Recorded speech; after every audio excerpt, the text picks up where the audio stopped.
The earth cracked beneath the dry wind as Dr. Amina Rafik stepped onto the ancient plateau. Her boots sank into soil that had not been touched in 1,000 years. Radios had gone silent. The camp was empty. Her team was missing. Claw marks scarred the side of the rock face. Too deep for any known animal. No blood. No bodies. Just heat and dust. Her fingers brushed against a fresh footprint, wide and long with 3 sharp toes. It was not fossilized. It was recent. The sun dimmed.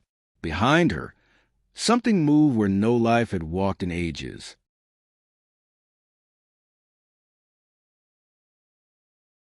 Dr. Amina Rafik had chased bones her entire life.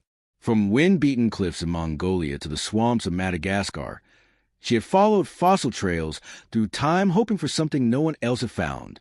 Her latest grant had sent her to the Tenere Desert in Niger, where dry air blew through rocks like whispers from forgotten mouths. This place had been underwater once, long before history, long before people. She stood alone near the edge of the excavation trench. Her boots crunched on the loose gravel. Below her, scattered ribs and stone fragments poked out like jagged teeth. The rest of her team was supposed to be cataloging samples, but their radios were quiet. The camp stood still behind her. Tents zipped shut, solar panel lights blinking. No sound but wind. Something was wrong. Amina walked back toward the base. Her assistant Kareem should have been at the laptop station, logging data. His chair was empty. His boots were there. The coffee cup was half full, still warm. No sign of panic, just absence. She moved from tent to tent. Amira's sleeping bag was zipped tight, but empty. Jamal's toolkit was open on the sand. His notes lay spread out like he had just left for water. No struggle, no tracks leading away, just stillness. Amina felt the weight of the desert press against her chest. She turned off the static-filled radio and looked to the horizon. The sun hovered low behind a thin haze. She scanned the ridge where she had seen the marks. The claw gouges were real. She climbed slowly, using a hammer to steady herself. At the top, a flat wall of sandstone stood carved with deep slashes. 3 straight cuts, each as long as her forearm, each ending in a curved hook. She reached out and touched the edge. The stone flaked away fresh. This was no ancient weathering.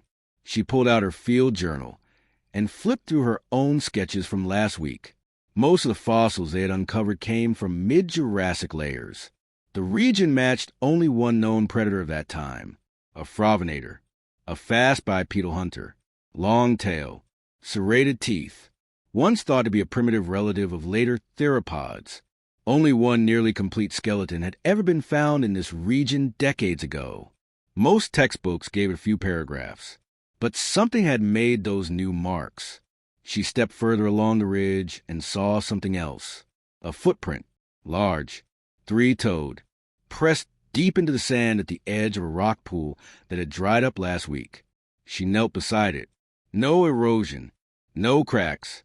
Fresh. She measured it, compared it with scale charts in her field guide. It matched the frovinator's estimated foot size almost exactly, but that was impossible. She rose slowly. Her breath felt thin, her chest heavy. She pulled out her sat phone. No signal. Her fingers tapped at the screen anyway. Notes, photos, evidence. Something she could show when this was over. If it ended. The wind shifted. A new smell rolled in. Not rot, not oil. Metal. She turned back to camp. For a second she thought she saw something move between the tents. A shadow, long and low. She froze. No roar. No footstep. Just still air and the slow hum of something waiting. The desert was not empty. Something had survived. Or returned. The sun was nearly down when Amina entered the largest tent. Her field computer was still powered. The last video file from Kareem was open. She pressed play. Static. A shape moved behind thin canvas. A voice whispered low. "Kareem," she said aloud. The image wobbled. The camera was on the ground, tilted sideways. A glimpse of a leg. A shadow passed close. Too tall. Too fast. Then the screen turned black. She froze the final frame. 3 long clawed digits pressed into the dirt, just visible for one breath before it vanished. She checked the time code. The footage was from 2 hours ago. She was not alone. Grabbing her satchel and a flare gun, she headed outside. The wind had picked up. It howled across the dunes in a voice that sounded almost like breath.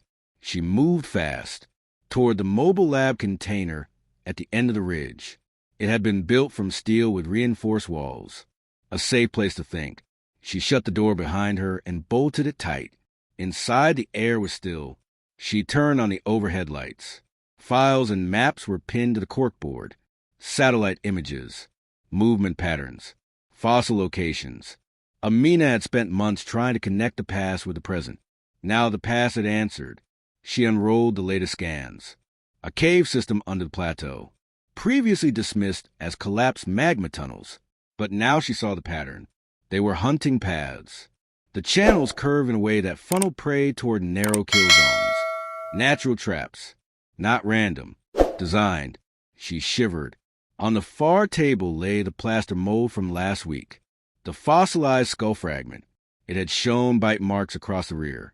Too consistent for scavenging. More like training. Young Afrovenators learning to kill. But there should be no young. There should be no living specimens at all. She powered on the drone controller. If she could get aerial footage of whatever had attacked the camp, she could confirm it. Not for the university. For herself. She launched the drone through the roof hatch. Its whine faded into the wind. The screen came to life. Night vision engaged. The first sweep showed nothing. The second sweep picked up a blur, moving fast between tents. Tall, bipedal, long tail, one arm shorter than the other. It stopped, turned its head upward toward the drone. Then it vanished from view. Amina blinked.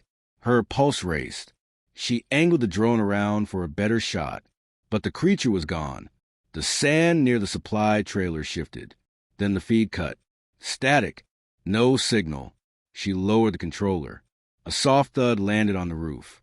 The lab container shook. Once. Then silence. She aimed the flare gun at the hatch. Waited. A long scratch echoed across the metal. Then retreating steps. Faster than she expected. She moved to the sidewall and opened the data vault. Pulled out a small black box marked Project Bakery. She had not planned to open it. Inside were sealed documents. Genetic maps. Satellite drops. Thermal scans of something buried beneath the sand over 50 meters deep. The last page held a classified stamp. A Afrovenator specimen active. That was 10 months ago. She sank into the chair. It had always been here. The team had come to confirm fossils. But someone else had come before them. Someone who had woken something that never died. She stared at the map. 3 points formed a triangle around their camp. Her excavation was in the center. It was never a coincidence. This place was a nest. She stood slowly. She was inside its territory. And now it knew she was watching. Amina packed quickly. The flare gun. The black case. A flashlight. She wrapped the old map in a dry cloth and tucked it into her satchel. She slipped out of the lab container and into the darkness. The stars above were sharp and clear. The desert below was full of silence that felt alive. She walked low, past the tents, past the empty dig trench, toward the rocky path that led into the southern gorge. It was where the drone had first lost signal, and where the triangle on the map had pointed.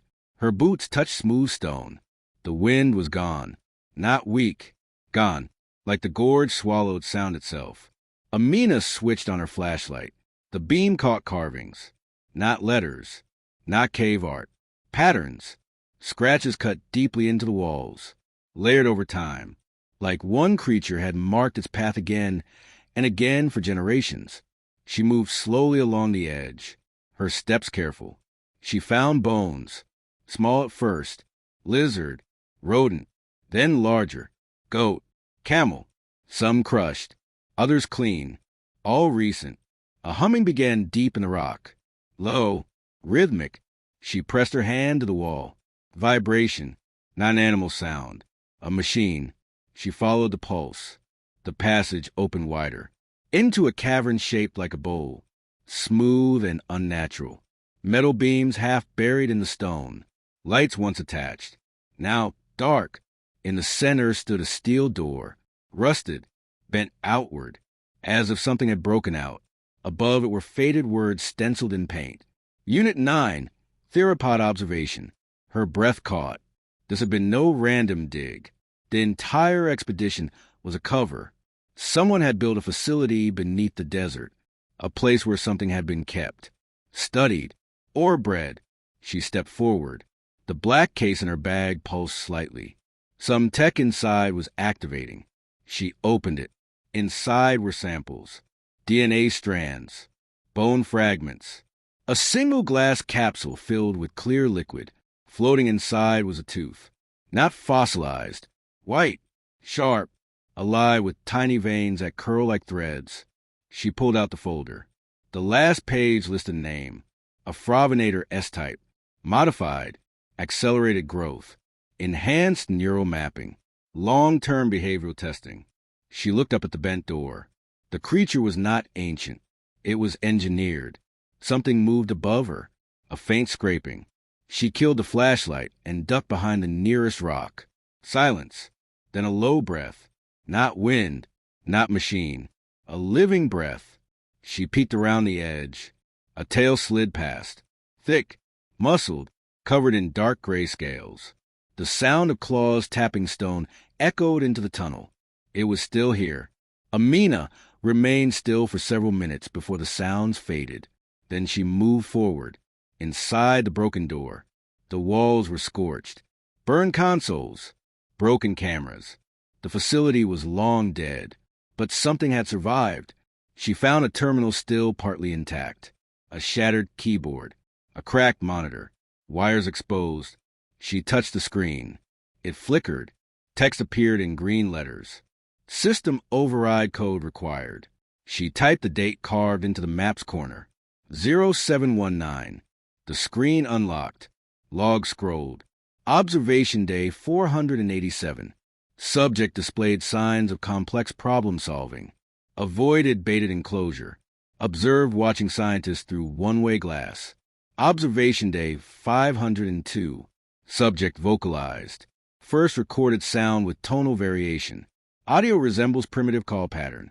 Observation day 515. Subject breached interior wall. 2 researchers lost. Containment protocols failed. Final log. Subject escaped through Southern Gorge Tunnel. Pursuit failed. Temperature scan shows metabolic increase. Termination recommended. Amina leaned back. They had built it, taught it, then tried to kill it, but it had learned too much and waited too long. A sharp click echoed from the corridor. Not claws. Footsteps. Human. She killed the screen and ducked into the old storage closet. A flashlight beam swept through the broken lab. 2 voices spoke in low tones. Male. English with French accent. Tracks confirmed. Target was here last night. Second voice answered. No sign of the tooth. Retrieval team failed. If the scientist has it, we take her. Amina froze. They were not rescuers. They were part of it. She had the tooth. She had the evidence. She waited until their lights passed and slipped deeper into the lower level. This part of the lab was flooded. Water dripped from the ceiling. She passed glass chambers shattered from the inside, each one marked with a serial number. None had names, only codes. Some contained partial skeletons, all theropod, some familiar, others not. One chamber had gouges in the wall matching the marks at her camp. She passed the final door, locked with a mechanical lever. She pulled hard. It creaked open into a chamber lined with monitors and a massive glass wall. Beyond the wall lay a cavern, and inside it, still and silent, was the creature, a Fravinator, larger than expected, not hulking, streamlined, long neck, eyes forward. It stood still, watching, but not charging, not attacking. It blinked once. Amina stepped close to the glass. The creature tilted its head. She reached into her bag, pulled out the tooth in the capsule, held it up.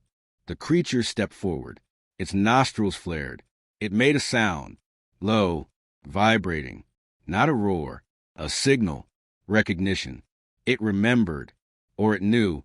Behind her the agents returned. Flashlights, footsteps, shouts. She turned to run but slipped. The capsule rolled across the floor. One agent stepped in, saw her, fired, missed, hit the wall. The impact cracked the glass. A hiss followed. Amina scrambled out the door. The creature inside moved. The wall shattered. Screams echoed. She ran to the tunnels as alarms that had not worked in years flickered back to life.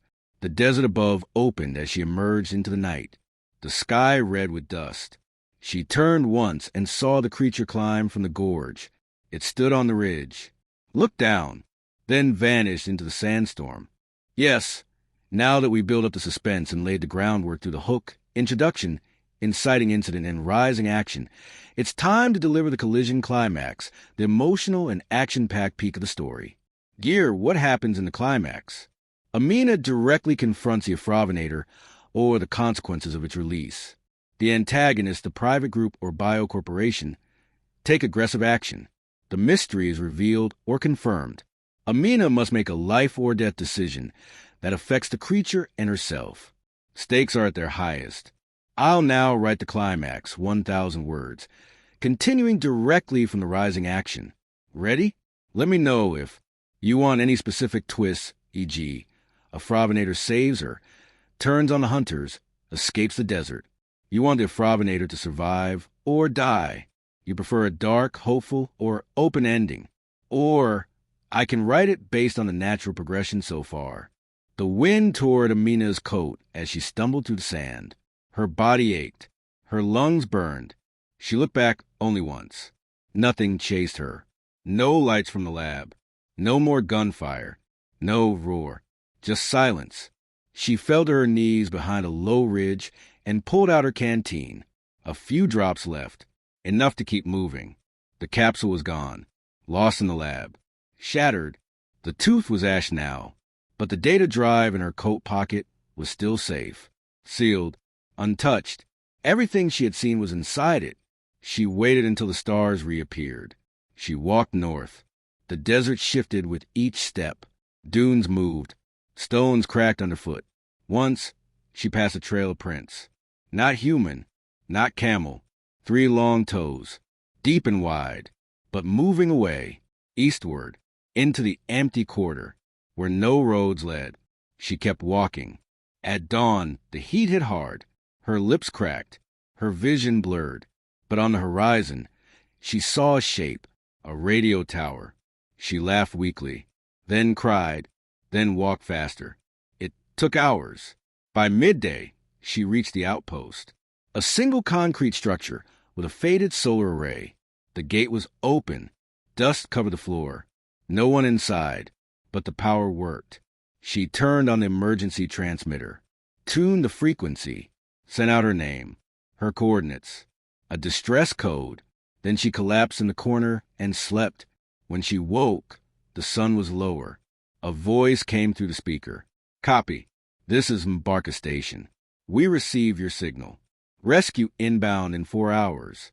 Identify status. Amina pressed a button. Survivor. 1. Injured. Data recovered. She said nothing about the creature. Not yet. She left the radio and stepped outside. The wind was slower now. The sky pale. The desert quiet. Far in the east, something moved. She watched for a long time. Then she turned away. When the helicopter arrived, she let them carry her aboard. She gave them only the facts they needed. Expedition failed. Team missing. 1 survivor. They asked questions. She gave short answers. She said nothing about the lab. Nothing about Unit 9. Nothing about the voice logs or the observation records or the genetic capsule that had broken open. She knew they would come back. With guns. With more lies. But she also knew the desert would bury again. It always did. Weeks passed. Amina healed in silence. A clean bed. Air conditioning. Fluids in her veins. Doctors. Reports. Questions. The university filed a formal loss report. Expedition failure. Unexplained disappearance of personnel. Geological instability. Case closed. No one mentioned the drone footage. No one mentioned the sounds that came from her bag at night before she handed it over. Amina was cleared for release. She declined the debrief. She walked out with a cane and a file folder labeled private. Inside were x-rays, scans, one blurry image taken by a satellite over the Sahara 2 days after her escape. It showed a path of deep tracks, leading east, then vanishing near a rock formation shaped like a fawn. She took a taxi to the coast. She sat for hours on a dock facing the sea, wind in her face, the smell of salt and fire. A man approached her, thin, bald, wearing a jacket that said Cultural Preservation Office. "You're Dr. Rafik?" She nodded. He sat beside her. "We received fragments of your last transmission. The encrypted part took weeks to decode." She didn't answer. "You found Unit 9. Still nothing. He reached into his coat and handed her a flash drive, video logs from 13 years ago, before the project was shut down. Amina took it slowly. "I thought it was older," she said. "It was meant to look that way. The fossils were real. The lab was not. At least not until the funding shifted. Military, private, but trained. And now it's gone. Sand buried it again. No team has found the entrance." She stared out at the ocean. "What do they want from me?" "To say nothing," he said. She laughed once. "I was never good at silence."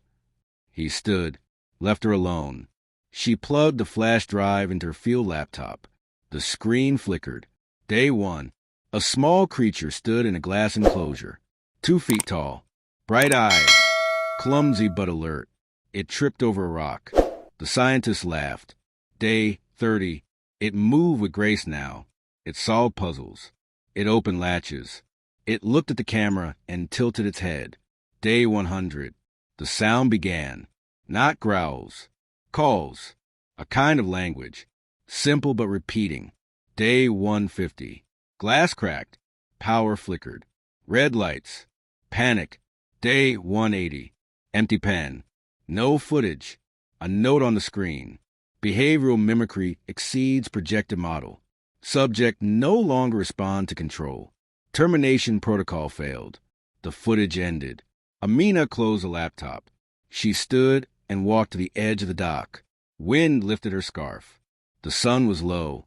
She reached into her coat and pulled out the only item she had not declared. A single scale. Dark gray. Paper thin. Lighter than it looked. She dropped it into the sea. It floated for a moment, then sank. Somewhere across the desert, the creature still moved. It had watched them, learned from them, escaped them. It had never been a beast. It had been a student, a survivor, and now it was free. Amina turned from the sea. She had a flight to catch, new funding to secure, and a new kind of map to draw, not one of bones, but of living silence, of places where something waited, and learned, and remembered,